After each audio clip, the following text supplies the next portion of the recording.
네, 한국경영연구소의 박소장입니다. 자, 오늘 지난번 영상에 이어서 중소기업의 전기요금 절감을 위한 오늘은 펨스 구축 연계 정보 지원 사업을 간단하게 소개해 드릴까 합니다. 지난번엔 제가 전기요금을 절감할 수 있는 방법 3가지를 말씀을 드렸었는데 그 첫 번째 요금제 변경을 좀 말씀드렸었죠. 고압의 변압기를 저압의 변압기로 바꿈으로써 요금제 자체를 단가를 낮추는 그런 최고의 전기 절감 방법이라고 말씀을 드렸습니다. 약 20에서 40% 정도 절감의 효과가 있기 때문에 이 해당되는 기업들은 무조건 신청을 하셔라 라고 좀 말씀을 드렸는데 아직도 이런 사실을 모른 채 비싼 전기요금을 내고 있는 기업들이 많은 것이 안타까운 현실입니다. 자, 그러나 하고 싶어도 못하는 조건이 안 맞아서 못하는 기업들도 있습니다. 그래서 오늘은 두 번째 시간 정부 지원 사업을 활용할 수 있는 방법에 대해서 말씀을 드릴 건데요. 자, 정부에서는 펨스 구축을 통한 에너지 효율화 어떤 정보 지원 사업을 몇 가지 시행을 하고 있습니다. 펨스라고 하면은요, 팩토리 에너지 매니지먼트 시스템, 공장의 에너지 관리를 위한 시스템을 구축할 수 있도록 정부에서 지원해 주는 사업입니다. 에너지 진단부터 에너지 효율 컨설팅, 인프라 구축, 시스템 구축, 설비 교체, 기술 유지 보수 이런 다양한 정보 지원 사업이 있습니다.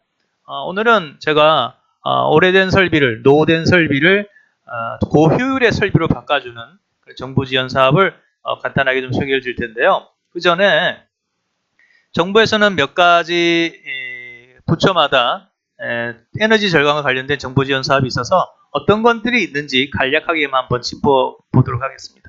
먼저 한국환경공단입니다. 한국공단은 스마트 생태 공장 구축 지원 사업, 온실가스 감축설비 지원 사업, 또 있죠. 배출가스, 배출권 거래제, 할당 대상업체, 탄소 습체 설비 이런 지원 사업들이 있고, 통상자원부, 산업통상자원부에서도 배출권 거래 참여 기업에 대한 지원 사업, 이런 사업들이 돼 있고, 통상자원부 같은 경우는 이제 금액이 좀 커요. 금액이 좀 큽니다. 그래서 경쟁이 굉장히 좀 치열하고요. 우리가 흔히 또 접근할 수 있는, 많이 하고 있는 에너지공단, 한국에너지공단의 에너지 경영 시스템 인프라 구축. 저희가 매년 해오고 있는 사업입니다. 그 다음에 에너지 효율 시장 조정 사업. 말씀드린 것처럼 노후된 설비를 고효율의 설비로 바꿔주는 사업. 저희가 꾸준히 해오고 있는, 많이 해오고 있는 사업이 대표적인 사업이 2가지라고 보시면 되겠습니다. 중소기업에서는 거의 자기 부담이 30%밖에 안 되죠. 70% 정부 지원이기 때문에 적극적으로 신청을 해주시길 당부드리겠습니다. 중소기업 벤처부에서도 탄소 중립과 관련된 스마트 공장과 관련된 이런 지원 사업도 있다라고 좀 말씀을 드리겠습니다. 자, 오늘은 여러 가지 사업 중에서 가장 쉽게 또 여러분들이 관심을 가질 수 있는 에너지 효율 시장 조성 사업에 대해서 간략하게 공검을 통해서 소개를 드릴까 합니다. 1년에 2차례 이렇게 신청을 하는데요. 매년 3월 그리고 7월 이렇게 2번 정도 있습니다. 올해는 지나갔죠. 그래서 오늘 이 영상을 보시고 내년도에 좀 준비를 하시면 좋을 것 같아서 미리 좀 말씀을 드립니다.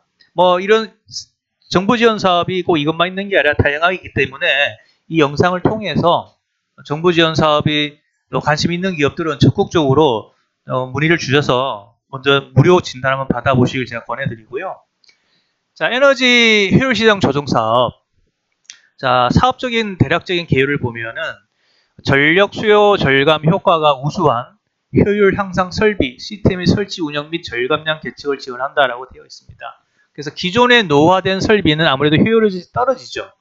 그래서 고효율의 설비로 교체를 해서 그 절감량을 얼마 이상 5% 정도 이상 성과를 산출하면 이 전 사업을 지원해주는, 정부에서 지원해주는 그런 사업이라고 보시면 되겠습니다.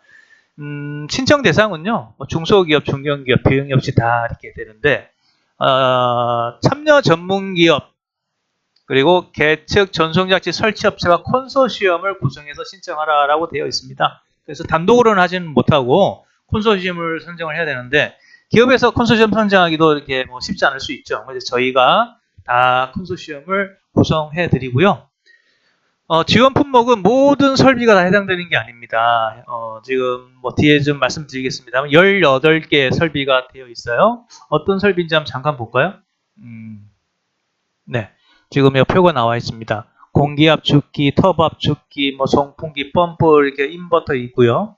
뭐 냉동기, 뭐 LED 조명물이 쭉 해서 냉동 시스템 이렇게 18가지가 있습니다. 18가지에 해당되는 품목 중에서 효율이 떨어지는 설비가 있다면 정부 지원 사업을 통해서 고효율의 설비로 교체를 해주는 그런 내용이 되겠습니다. 굉장히 좋은 제도입니다. 네. 그래서 사업기간은 2년입니다. 2년. 네. 그래서 1년도 1차 년도에는 기존의 설비를 뭐 설치하는 그런 과정이라고 보시면 되고 2차 년도부터는 본격적으로 이제 실적 얼마나 절감이 됐는지 그 실적을 산정하고 분석을 하는 요 1차 년도, 2차 년도 이렇게 구분이 되어 있고요. 정부 지원금은 무려 3억 원입니다. 굉장히 크죠? 적지 않습니다. 이 3억 원이면 우리 기업에서 3억 원을 오롯이 투자를 하려고 그러면 매출을 얼마 내야 되나요? 네. 4, 50억 정도 해야 되지 않을까요? 네. 그래서 이 정부 지원 사업은 적극적으로 우리 중소기업에서 좀 활용을 하시길 권해드립니다. 70%를 지원하고 있습니다. 100% 지원하는 건 아닙니다. 무료 지원은 아니고 정부에서 70%, 그 다음에 기업에서는 30% 부담이 되겠습니다. 예를 들어서 지원 한도가 3억이니까 기업에서는 최대 9천만 원까지는 지급을 한다, 부담을 한다는 내용입니다. 만일 지원 규모가 1억이면 3천만 원 정도는 지원을 해야 되는 부분이 부담을 해야 되는 부분이 있기 때문에 이 부분을 고려하셔서 신청을 해주시면 좋을 것 같고요. 신청 요건은 아까 말씀드린 것처럼 콘소시엄을 구성을 해서 신청을 해야 된다라고 말씀드렸습니다. 그래서 저희가 이렇게 전문기관, 에스코 기관, 등록된 기관들 저희가 다 연계되어 있기 때문에 그런 콘소시엄을 구성해서 지금도 계속 저희가 좀 도와드렸고요. 만약 이게 성과 검증이 어렵다 이런 사업장은 좀 제외가 된다라고 이렇게 되어 있습니다. 지원 내용 아까 말씀드렸죠? 네. 효율 향상 설비가 이제 메인이고요. 계측 정성이나 뭐 베이스라인 설치, 뭐 절감량 산전 지원 이거는 금액이 작기 때문에 이런 설비가 메인이라고 보시면 되겠습니다. 사업장당 최대 3억입니다. 굉장히 큰 금액입니다. 70%까지 지원을 해준다 되겠습니다. 자, 18개 설비 아까 제가 좀 말씀드렸죠. 18개 설비 가 이제 되어 있습니다만 만일 기존의 설비가 연간 전력 사용량 대비 5% 이상 절감이 예상된다라는 설비가 있으면 또 신규로 제안을 해서 또 할 수도 있다라고 되어 있습니다. 자, 그래서 어떻게 해서 그러면 이 사업장이 선정이 되느냐? 경쟁이 치열하기 때문에 이 계획서를 굉장히 잘 짜야 됩니다. 네, 그래서 저희는 이 사업 계획서라든지 어떤 평가를 잘 받기 위한 저희만의 노하우가 있기 때문에 그동안 많은 기업들을 사실은 정부 지원 사업을 좀 도와드렸어요. 그래서 서류 검토, 먼저 서면 평가가 먼저 이루어지는데요. 여기에는 기업 정보라든지 사업 계획서 같은 이렇게 서류를 먼저 보고 필요하면은 대면 평가, PT를 합니다. 그래서 PT를 할 때 어떻게 PT를 해야 될지, 자료는 어떻게 만들어야 되는지, 어떻게 어필해야 되는지 이런 부분까지도 저희가 다 코칭을 좀 해드리고 있습니다. 그래서 이제 심의회의에서 최종 선정이 되는데, 자, 여기 한번 볼까요? 평가 항목 및 배점입니다. 자, 계량 점수가 40점이고 비계량이 60점, 그 다음에 가점이 최대 8점 나와 있습니다. 최대 108점인데 계량 수치화할 수 있는 거죠. 수치화할 수 있는 것. 그래서 이런 부분이 40점. 근데 비계량은 수치화할 수 없는 정성적인 부분이 비중이 더 많습니다. 60점이죠. 60%를 차지하고 있는데, 자, 여기 보시면 사업 계획성의 타당성, 이게 30점이 제일 높죠. 그 다음에 MNV 계획의 타당성 30점이 제일 높습니다. MNV가 뭔가 저도 잘 몰라서 이렇게 찾아봤는데, 에너지 절감 조치의 이행 결과로 달성한 절감량을 정량화하는 과정을 가리킬 용어다라고 이렇게 되어 있어요. 그래서 얼마나 절감을 잘 올렸느냐, 올릴 수 있느냐, 이런 계획의 타당성, 사업 계획의 타당성, 그 다음에 이 에너지 절감 효과, 이런 것이 가장 비중이 많기 때문에 요걸 중점으로 달게 계획서를 좀 짜야 될 게 필요하고요. 그 외에 뭐 정부 보조금 지원 비율이나 신용평가 등급도 이렇게 점수가 되어 있어요. 그 다음에 밑에 배점이, 가점이 최대 8점이 되어 있는데, 자, 1, 2점 차이로 떨어질 수도 있습니다. 그래서 신규 일자리 창출 계획서까지 신청서를 더 작성을 한다 그러면 좀 더 안전하게 또 가능성이 더 높아질 수 있습니다. 밑에 더 이제 또 배점이 좀 나와 있죠. 자, 그래서 사후 관리까지 정부 지원 사업은 사후 관리가 굉장히 중요합니다. 그래서 사업장은 신청 사업의 제반 사항을 책임지고 관리할 수 있는 자를 수행 책임자로 지정을 해야 합니다.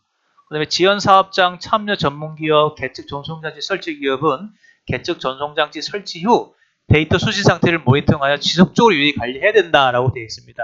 네, 저희가 시작부터 사후 관리까지 철저하게 책임지고 저희가 다 지금 해드리고 있어서 기업에서 굉장한 만족도를 좀 하고 있습니다. 자, 그래서 오늘 그 여러 가지 펨스 관련된 에너지 효율 정부 지원 사업을 중에서 오늘 효율 향상 설비 교체 사업을 잠깐 좀 말씀드렸습니다. 이외에도 여러 가지 정부 지원 사업이 있으니까요. 정부 지원 사업에 해당이 되는지 안 되는지 저희에게 좀 그 문의 주시면 제가 무료 진단을 통해서 말씀을 드리도록 하고요. 그 다음에 요금제 변경도 가능한지도 저희가 같이 좀 봐드리겠습니다. 자, 요즘 중소기업 경영 환경이 굉장히 안 좋습니다. 그런데 일단 비용 절감이 되지 않는다면 경영하기 굉장히 어려운 그런 환경입니다. 비용 중에서 특히 전기 사용량이 많은 중소제조업체에서는 이 전기료 부담이 굉장히 부담이 될 수 없어요. 최근 3년 동안 7번 전기요금을 인상을 했습니다. 그리고 내년도에는 정부에서 22% 인상 계획을 가지고 있다고 합니다. 지금 어떤 대비책을 세워놓지 않으면 이 전기료 부담이 정말 발동에 불이 떨어져서 굉장히 경영이 힘든 그런 상황이 될 수도 있습니다. 지금부터 미리미리 이런 부분들을 좀 체크하시고 저희 한국경영연구소를 통해서 또 미리 진단 받으셔서 원가 절감, 비용 절감에 도움을 받으시면 좋겠습니다. 오늘 영상 시청해주셔서 감사드리고요. 이제 다음 영상에서는 또 더 좋은 영상으로 또 인사를 드리겠습니다. 자, 무료 진단 신청은 화면 아래 전화번호나 온라인 신청을 해주시면 되겠습니다. 자, 감사합니다.